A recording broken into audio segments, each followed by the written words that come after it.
तो first year students, मैं अब आपको व्यवहारवाद की मूल्य मान्यताएं करा रही हूँ। मैं doctor Ranjana Garg, SPNKS PG college Dausa.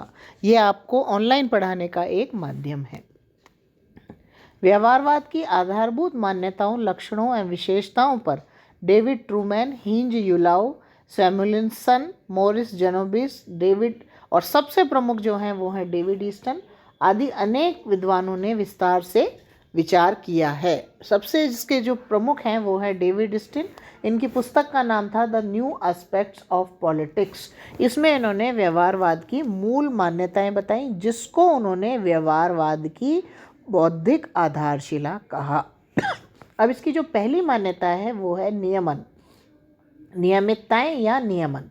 नियमन से तात्पर्य है कि राजनीति के अध्ययन हेतु नियमों अथवा सिद्धांतों का निर्माण संभव है। मतलब जैसे अपन साइंस में नियम बनाते हैं, ऐसे राजनीति विज्ञान में भी नियम बनाए जा सकते हैं। व्यवहारवादी मानते हैं कि मनुष्य के राजनीतिक व्यवहार में ऐसे सामान्यतः लक्षण पाए जाते हैं जिसके आधार पर सिद्धांतों का निर्माण किया जा सकता है। इन सिद्धांतों के आधार पर मानव के राजनीतिक व्यवहार की व्याख्या की जा सकती है और उसके भविष्य के राजनीतिक व्यवहार के बारे में संभावना प्रकट की जा सकती है। दूसरा है उसका सत्यापन। सत्यापन का तात्पर्य है कि मानव व्यवहार के बारे में जो भी नियम बनाया गया है उसकी सत्यता की जांच होनी चाहिए। इस प्रकार के सत्यापन द्वारा ही हमारे द्वारा बनाए गए नियमों की सत्यता को सिद्ध किया जा सकता है और विश्वसनीय बनाया जा सकता है।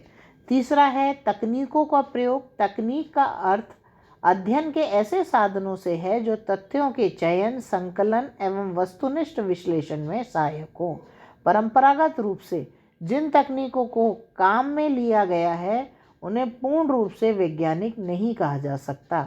अतः व्यवहारवादियों का यह मानना है कि अध्यापन की तकनीकों में सुधार की लगातार कोशिशें की जानी चाहिए ताकि अधिक शुद्ध व वैज्ञानिक तकनीकों का निर्माण हो सके। साथ ही यह भी जरूरी है कि अध्ययनकर्ता इन तकनीकों का प्रयोग निरपेक्ष एवं तटस्थ भाव से करे, तभी राजनीतिक विश्लेषण वस्तुनिष्ठ हो सकता है। ठीक है, ये व्यवहारवाद की मैंने अभी आपको 3 मान्यताएं बताई।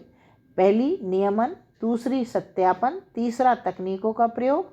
मैं आपसे एक बात और कहूँगी कि जो व्यवहारवाद की ये लक्षण या मूल मान्यताएं हैं, इनको इसी क्रम में, जिस क्रम से मैं आपको समझा रही हूँ, इसी क्रम से आपको ये व्यवहारवाद की मान्यताएं लिखनी होती हैं। इनका क्रम नहीं बदलना चाहिए कि पहले राजनीति में नियमितताएं या नियमन होना चाहिए, यानी एक नियम बनाए जाने चाहिए।